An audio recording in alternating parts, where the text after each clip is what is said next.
Oi. Bom dia a todos. Hoje é dia 21 de agosto, a gente está numa sexta-feira. Eu quero começar amanhã com a turma de vocês, querendo dar um abraço, em todo mundo, mas mais na Brenda. A Brenda fez eu chorar agora de manhã cedo, porque eu recebi uma mensagem aqui muito legal. É legal a gente se sentir querido, né? Que bom, isso faz bem para a alma da gente, tá? Obrigado, Brenda. Beijo, querido. De Linda, nada, senhor. linda demais a tua homenagem.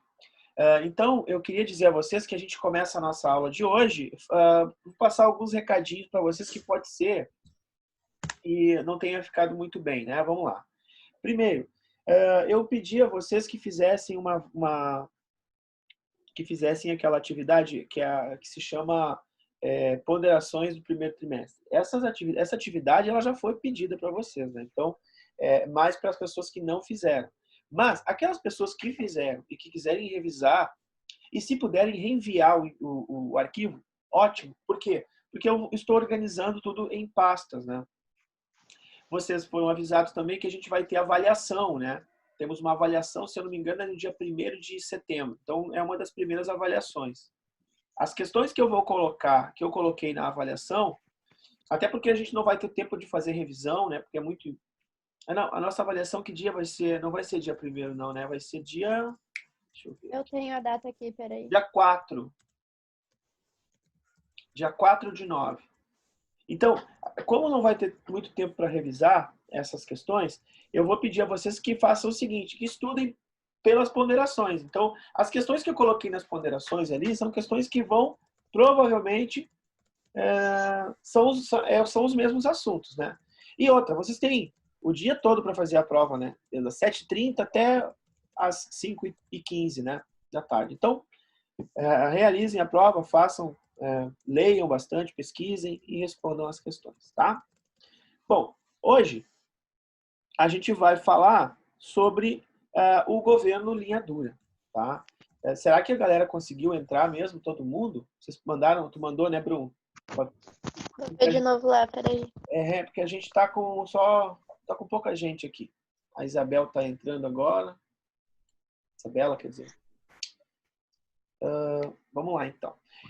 A gente viu, neste momento, até agora, o governo da Sorbonne. A gente viu que a ditadura militar tinha 2 governos, né? Tinha um governo que era um governo que tinha um projeto de alinhamento com os Estados Unidos, que fez uma limpeza, assim, na política brasileira, justamente naquilo que eles vão chamar de comunismo, né? Que estabeleceu um conjunto de leis, né, através dos atos institucionais, né, e, principalmente, que fez uma Constituição. Então, o grupo do Costa e Silva, que foi o primeiro presidente, do Castelo Branco, que foi o primeiro presidente da ditadura militar, o presidente da Sorbonne, ele vai elaborar, a junta militar vai entregar uma Constituição. A gente viu também que essa Constituição ela é extremamente centralizadora. A gente vai revisar agora, rapidinho, né? Mas vocês viram ainda que os atos institucionais, que são chamados AIs, eu pedi para que vocês guardassem no mínimo 4 AIs, né? O AI número 1, o AI número 2, o AI número 3 e o AI número 5. O que são os AIs? Atos institucionais, que são impostos pelo governo. E eu vou rever com vocês agora rapidinho. O número 1 foi o ato do golpe. Então ele fez o quê? Demitiu cassou todos os direitos políticos da oposição ao governo militar, que se opunham ao governo militar, seja de qual partido for. Todos aqueles que eram funcionários públicos, que também eram simpatizantes do regime anterior, o regime democrático nacionalista, com o João Goulart, vão ser perseguidos, vão ser demitidos, presos e caçados. Tá? Então, o AI-1 ele tem essa característica, a característica de estabelecer aí essa, entre aspas, limpeza no golpe.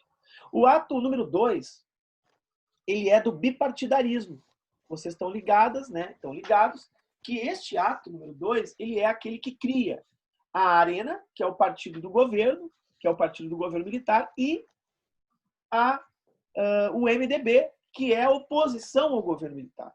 A gente viu também que essa medida ela significou a tentativa dela, de Golbery, Couto e Silva, quando criou, era de desarticular a oposição ao governo. Colocar todos os opositores que tinham suas divergências dentro de um partido, para que essa oposição não tivesse conciliação, né?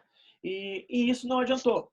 Isso não adiantou porque, mesmo assim, o MDB consegue se organizar, mesmo estando todos dentro de um partido só, e aí, então, o governo tem que editar o ato institucional número 3. O ato 3 é o ato que estabelece o seguinte: prefeitos, governadores, prefeitos de capitais, governadores e de cidades, que são cidades importantes, serão prefeitos interventores, ou seja, terão que ser pianinho ao governo, né? São aliados ao governo, são indicados, são interventores do governo. Isso fazia com que o governo estendesse uma malha de poder, esta malha de poder administrativo, executivo, nos principais lugares, né? nos estados e nas capitais, e aí tivesse o controle político sobre a situação, certo? Então, o ato número 3 era esse ato. E todos os atos institucionais estabelecem uma diminuição democrática no país. Vejam que os atos institucionais, eles só tiram direitos do povo brasileiro de participar politicamente, ativamente, e isso causava um sentimento muito ruim, né? Bom, os próprios apoiadores do golpe, a gente viu isso, estavam indignados com isso. Formaram aquela frente ampla, lembra que eu falei para vocês? Carlos Lacerda, que era extremamente contra o nacionalismo, chamou para conversar o João Goulart. Olha, a gente não tem mais democracia. Né? Viram a grande M, 3 pontinhos, que fizeram, né? Que era colocar o regime militar no poder. E, mais do que isso, eles gostaram de estar no poder. E aí, sucessivamente, então, depois da Sorbonne, assumiu a linha dura. E é sobre isso agora que a gente vai ver sobre a linha dura. O que foi este governo que o próprio nome está dizendo que de diplomático, de conversa, não tem nada. Né? A linha dura é a partir do quê? A partir do ato violento, da violência, da truculência, da ignorância. Então, agora a gente vai ver aqui como é que foi esse governo. Muito bem, queridos. Aí, a Constituição, né, que eu acabei de falar, a Constituição fortalecia o Executivo, a Constituição ela permitia que o presidente pudesse entregar as leis, emendas, cargos, pudesse escolher tudo, e ainda tinha essa leizinha no final aqui, ó, a Lei de Segurança Nacional, que defendia a pátria do perigo comunista. Então, qualquer ensaiozinho de divergência com o governo seria perseguido pela Lei de Segurança Nacional e seria ainda creditado a este movimento que fosse ainda questionar o governo de movimento comunista. Então, a gente consegue observar, deixa eu colocar aqui, a gente consegue observar aqui o quê? Que o presidente Costa e Silva, ele tem um mandato curto, né? Ele é da linha dura, ele vai de 67 a 69. E por que ele tem um mandato bem pequeno, né? Bem curto? Porque ele dá uma leve falecida. Né? Então, ele tem uma isquemia e aí ele não sobrevive à isquemia, certo? Bom, mas esse momento é um momento de extrema insatisfação. Como eu falei para vocês, as pessoas estavam, então, sem democracia, com medo do que estava acontecendo. E mal esperavam elas que o que estava acontecendo iria piorar, né? Porque daqui para frente, velho, só piora, né? Não tem melhora.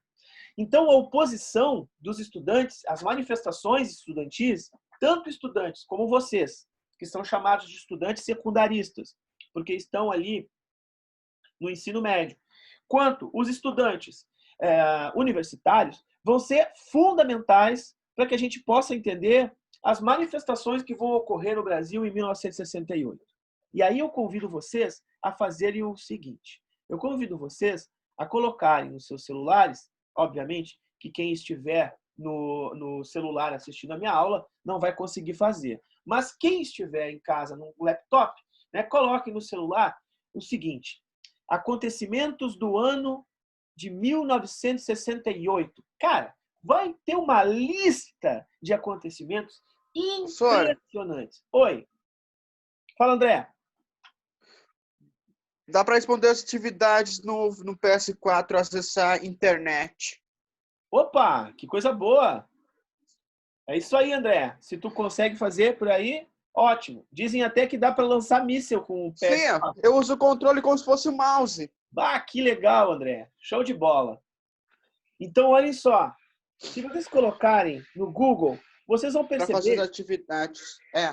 Isso. Se vocês colocarem no Google, vocês vão perceber que em 1968 nós tivemos o movimento negro nos Estados Unidos, né? O movimento da Angela Davis, são os direitos, né, conquistados, o fim da segregação racial, o movimento chamado Black Panthers, o movimento chamado Black Power. Nós temos um movimento nos Estados Unidos também chamado de movimento beatnik, que vai ser o movimento hippie, né?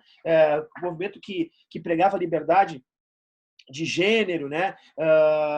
Que foi um festival incrível que teve em Woodstock também. Nós temos uma manifestação pelo mundo, como na França, contra a Guerra do Vietnã, nos Estados Unidos também contra a Guerra do Vietnã. Nós temos um mundo em efervescência. 1968, o ano que não terminou. Este é o título de um livro famosérrimo, né? Então, nós vamos ter aí muitas coisas acontecendo no mundo e no Brasil não vai ser diferente. No Brasil, nós teremos a manifestação da população, principalmente dos jovens, contra a intransigência, contra a ditadura do governo militar. E o que vai ser, digamos assim, o estopim, a pólvora, o fogo que vai acender e que vai explodir as manifestações do Brasil todo? Vai ser uma manifestação que os estudantes vão fazer, e olhem só, isso é bem coisa de estudante. Vai ser uma manifestação dentro de um restaurante universitário no Rio de Janeiro, então um restaurante da universidade. Os caras vão se reunir ali, os estudantes, e vão reclamar, porque o preço que eles pagam a comida no restaurante universitário é muito alto pela qualidade da comida. Então, eles estão ali fazendo uma manifestação que é pontual. Eles não querem acabar com a miséria no mundo. Eles não querem transformar o Brasil numa União Soviética. Eles querem que a comida seja uma comida de qualidade. E o que vai fazer a polícia do Exército? Cara, a polícia do Exército entra dando tiro para tudo que é lado, batendo, dando paulada, e vai morrer esse guri aqui, ó, o Edson Luiz. A morte do Edson Luiz foi o grande estopim para os movimentos de combate à linha dura em 1967. Então, em 68, perdão. Então, o assassinato de Edson Luiz vai promover uma série de revoltas no Brasil todo. Porto Alegre, Rio de Janeiro, São Paulo, Minas Gerais. Nós temos aqui a passeata dos 100 mil no Rio de Janeiro, onde nós vamos ter artistas, intelectuais, trabalhadores, estudantes, todos unidos, querendo o retorno da democracia, querendo eleições. Nós temos greves em Osasco, que é uma região de trabalhadores, né? Uma região de muitos operários, muitas indústrias, em Contagem, em Minas Gerais, em Belo Horizonte, e uma ampla repressão do governo. Eu esqueci de dizer para vocês, eu acho que eu falei na aula passada, que este mesmo governo do Costa e Silva, ele criou um acordo, ele fez um acordo com os Estados Unidos. Então, o Ministério da Educação, aqui, ó, Ministério da Educação e Cultura do Brasil, o MEC, junto com os Estados Unidos, USAID, que é também como se fosse um Ministério da Educação dos caras. E eles fazem o quê? Eles pegam o currículo americano e adotam aqui no Brasil.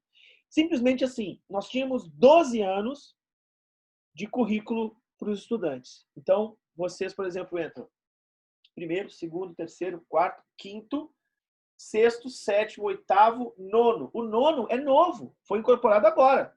Nono. Primeiro, segundo e terceiro. Então, hoje, nós temos 12 anos no currículo, certo? Quando é que entrou o nono ano? Agora há pouco tempo. Antes disso, como era? Cara, era 12 anos. Só que o governo militar, ele transformou em 11 anos o currículo. E isso diminui 1 ano de estudo dos alunos, diminui menos tempo em sala de aula, e mais do que isso, o governo militar ele acaba com algumas disciplinas importantes no currículo brasileiro, que é quais são elas? Acaba com a disciplina de filosofia, ele extingue a disciplina de filosofia, o regime militar acaba com a filosofia, com a sociologia, ele acaba com história e ele acaba com geografia. Então, 4 disciplinas importantíssimas para o desenvolvimento intelectual, para o desenvolvimento, digamos assim, da concepção de mundo em que a gente vive, que são disciplinas que fazem a gente questionar. Cara, filosofia é sensacional. Eu me questiono enquanto ser humano, eu questiono a humanidade, eu questiono o homem, eu questiono a ciência, eu questiono a razão e a fé. É muito importante. De repente, os caras acabam com a disciplina de filosofia, acabam com a disciplina de sociologia, para entender como é que se organiza a sociedade, né? O que são as camadas sociais, o que elas representam, o que é o trabalho, o que não é o trabalho, né? Da onde surgiu a ideia da concepção de capitalismo, socialismo, anarquismo, liberalismo. Então, história, que é justamente questionar o nosso passado para não haver os mesmos erros que nós cometemos no passado, né? Quer dizer, todas essas disciplinas são extintas e são criadas outras disciplinas que nitidamente têm a função de estabelecer uma norma, né? Um padrão de pensamento, de ideologização do regime militar. Quais são as disciplinas? Moral e cívica, OSPB. Depois perguntem para o pai de vocês, eles devem ter estudado isso aí. Ó. OSPB, moral e cívica e geografia e história vai ser criada uma disciplina chamada estudos sociais. Então, quer dizer, tu cria uma disciplina para 2 que existem hoje. Né? Então, realmente, assim, ó, nós vamos ter muita resistência do meio acadêmico, dos estudantes, de professores a essa medida. Certo? Além de temos que aprender a língua inglesa desde o 1º ano até o 3º do ensino médio. Isso é bom, né? Porque, afinal de contas, a língua inglesa é uma língua comercial. Então, quem sabe falar inglês é sensacional. Só que, velho, me desculpa, mas ninguém aprende inglês na escola pública. Eu sou aluno de escola pública. Eu estudei a vida inteira em escola pública. Eu saí sabendo o verbo to be. Sabe? Então, quer dizer, não tem um aprofundamento do estudo da língua inglesa, né? Mas, vamos lá.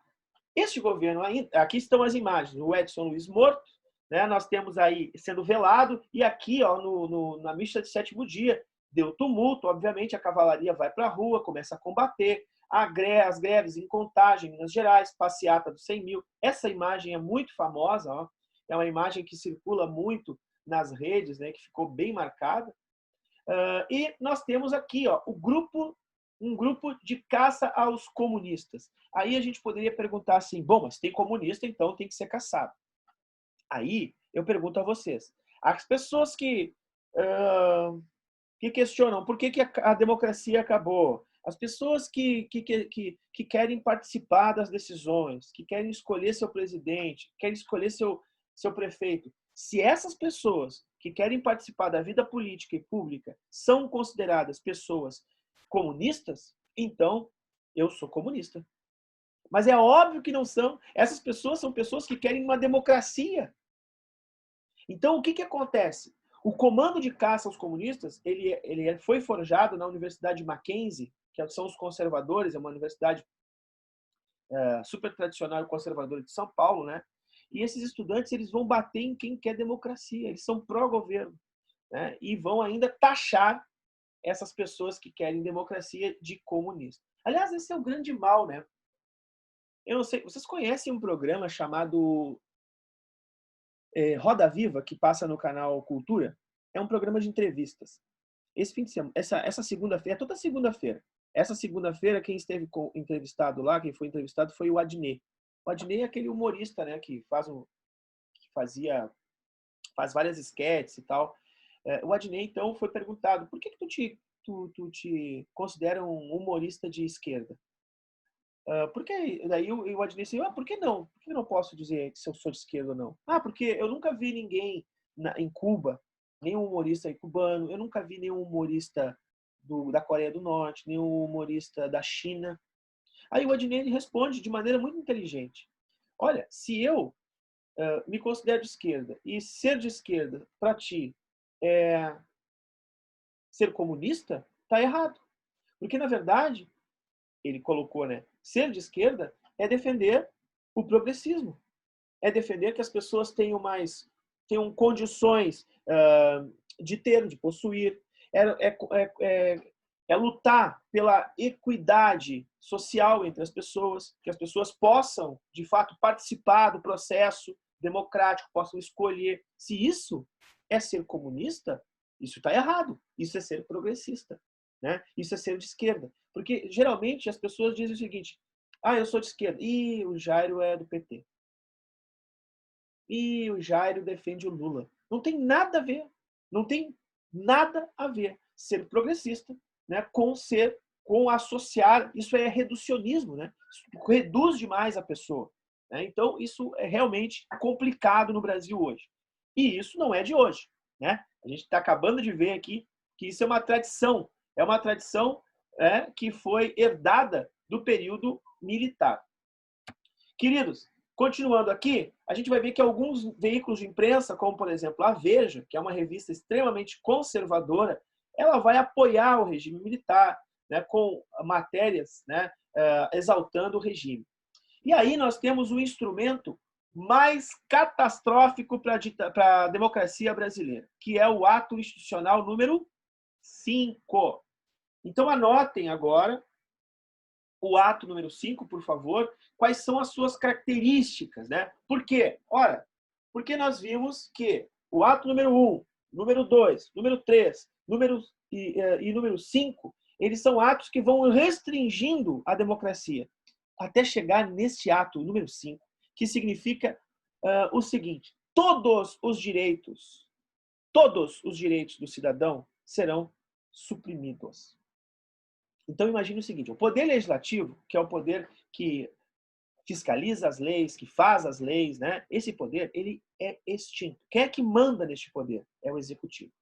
Então, o presidente, com o ato institucional número 5, ele tem em suas mãos total poder. E ele transforma a sociedade numa sociedade em estado de sítio. O que significa estar em estado de sítio, estado de exceção? Significa assim, hoje, todo cidadão brasileiro é livre até que prove o contrário. Hoje, precisam provar que eu cometi algum crime, precisam provar que eu cometi algum delito para poder me condenar, para poder me prender. Hoje, nós temos o direito a ter o corpo livre, que é isso aqui, ó. Habeas corpus, certo? Então, nós não podemos ser levados presos sem prova. Se me pegam em flagrante, aí eu posso ser preso.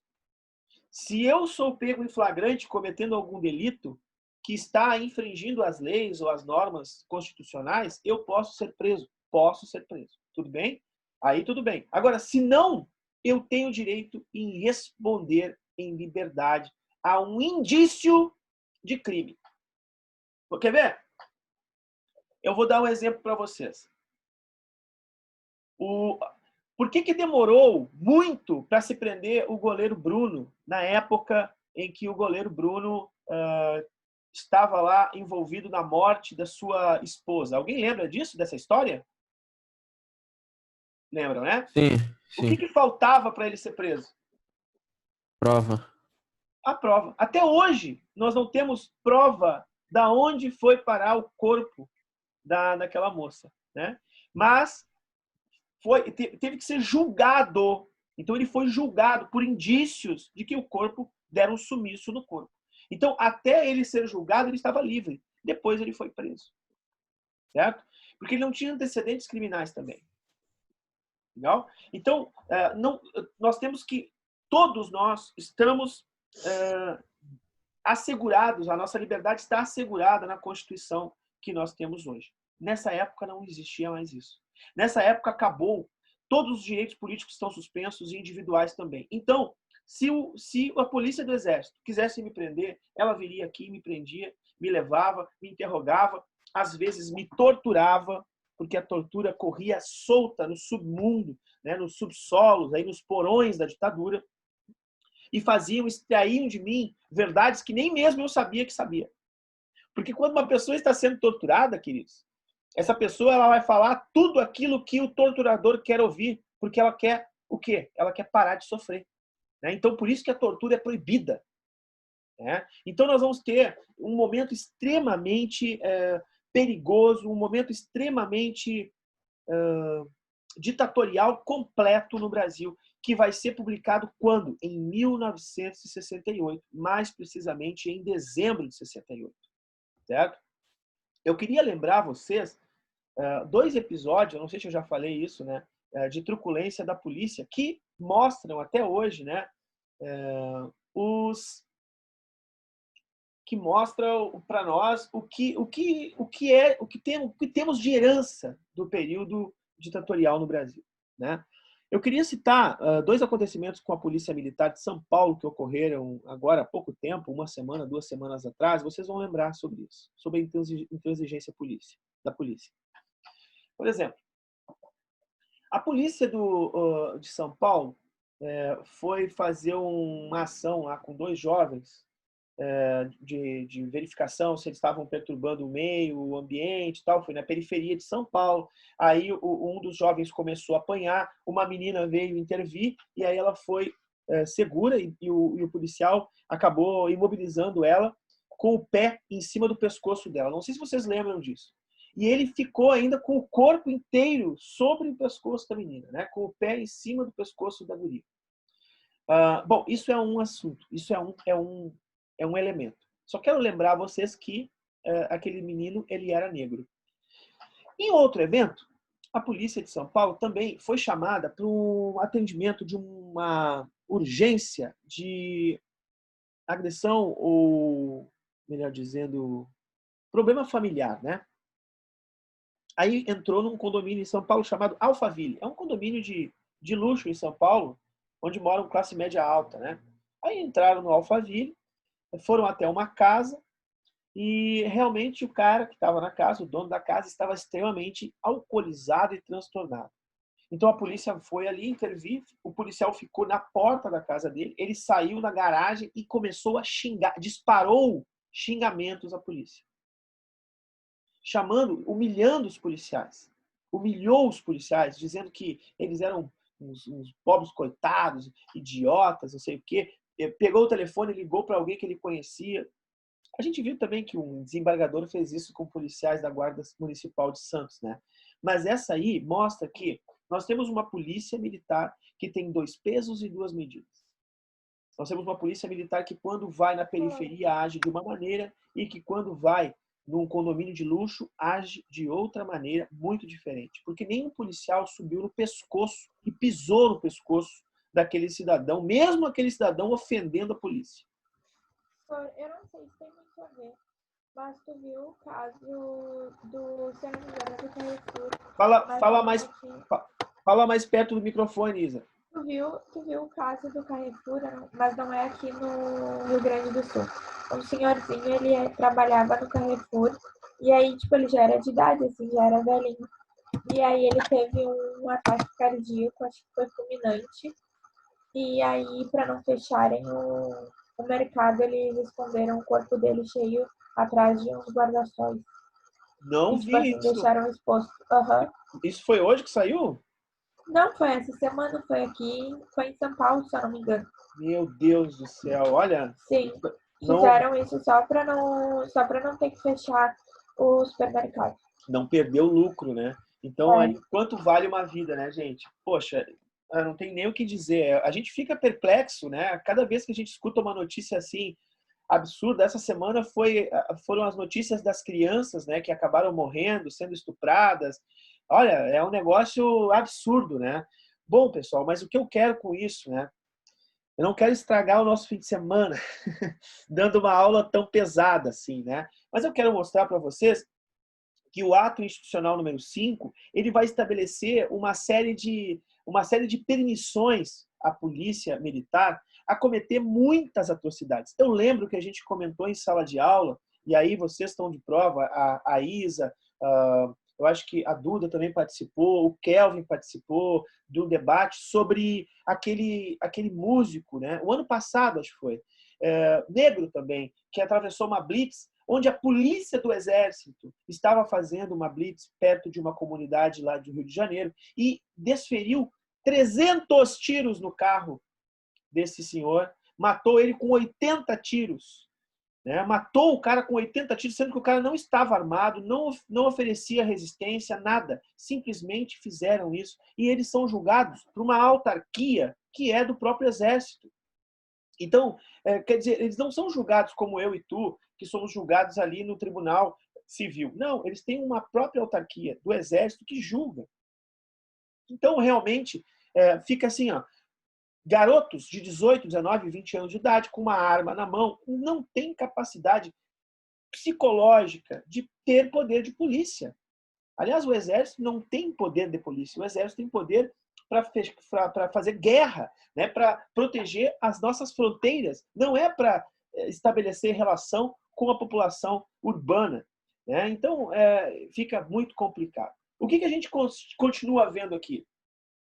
Que a população, principalmente os jovens universitários, intelectuais, não vão ficar quietos. Se acabou completamente a tentativa de dialogar com o Estado, nós vamos ter aqui o início de uma chamada guerra armada no Brasil. Nós vamos ter a guerrilha urbana e a guerrilha rural. O que são guerrilhas? São formas, organizações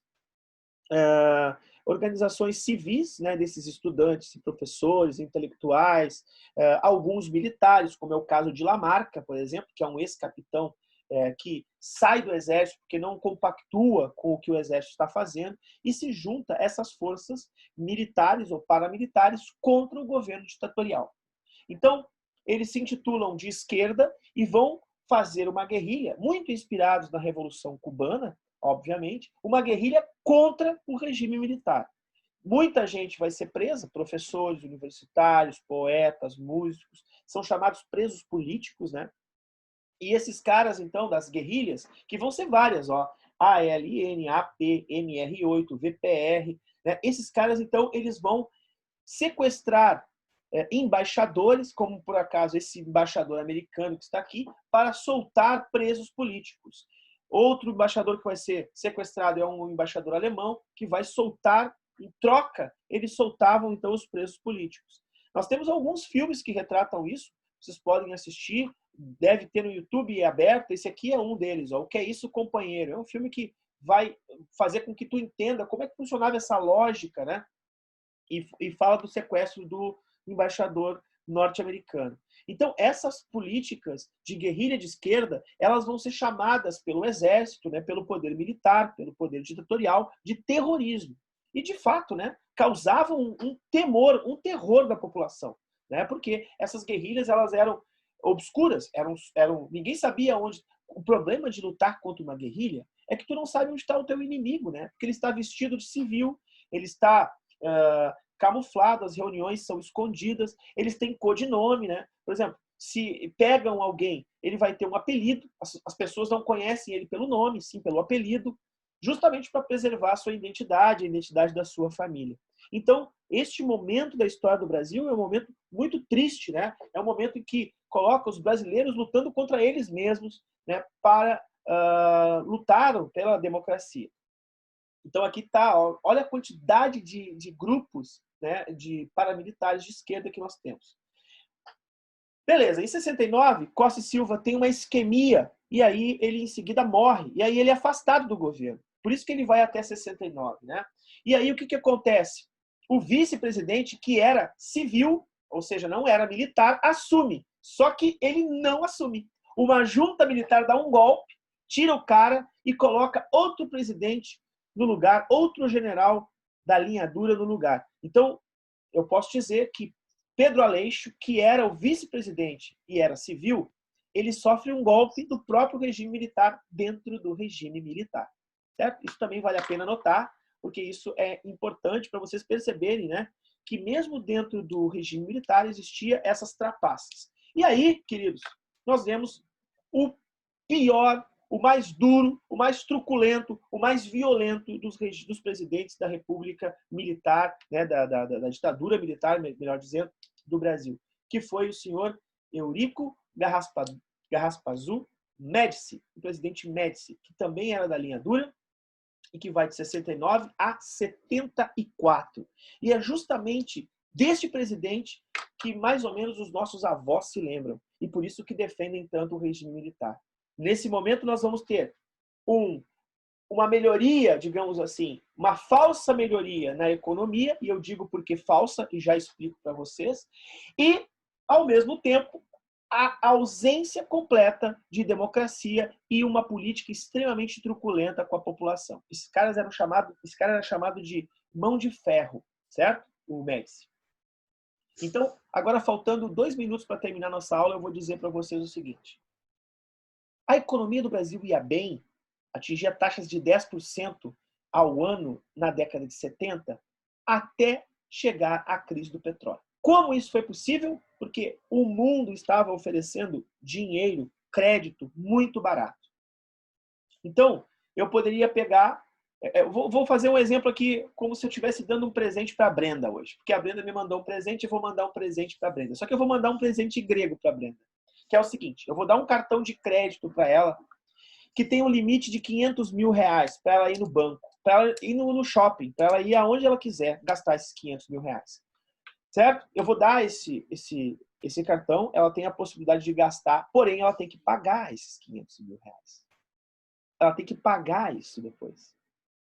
Aí é que está o problema. O Brasil busca empréstimos internacionais, entra muito dinheiro, a nossa economia cresce como nunca, mas tem uma hora que a gente tem que pagar a conta. Tudo bem em pagar a conta. O problema é quando a conta ela triplica o seu valor dos juros cobrados por ela. E é isso que vai acontecer. Nós vamos ter, durante o governo Médici, um problemaço em nível internacional, que vai ser a crise do petróleo, e que vai aumentar demais o valor da nossa dívida. Vai se tornar impagável. E aí o Brasil vai começar a descer ladeira abaixo. Mas sobre a ladeira abaixo, sobre o governo truculento, sobre Eurico Garrastazu Médici, sobre tudo isso, a gente vai ter que falar, obviamente, na próxima semana, na segunda-feira. Por quê? Porque está acabando. Estamos terminando a nossa aula.